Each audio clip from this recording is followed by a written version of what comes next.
Ang sabi ng Kawikaan, chapter 1, verse 8, Anak, dinggin mo ang turo at pagtutuwid sa iyong pag-uugali ng iyong mga magulang dahil ito'y makapagbigay sa iyo ng karangalan katulad ng koronang gawa sa bulaklak at makapagpapaganda katulad ng kwentas.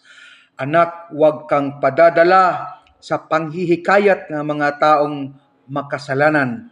Huwag kang sasama kapag sinasabi nilang, halika, sumama ka sa amin, mag-abang tayo ng sinumang papatayin kahit walang dahilan. Yan po ang sabi ng Kawikaan, chapter 1, verse 8 to 11.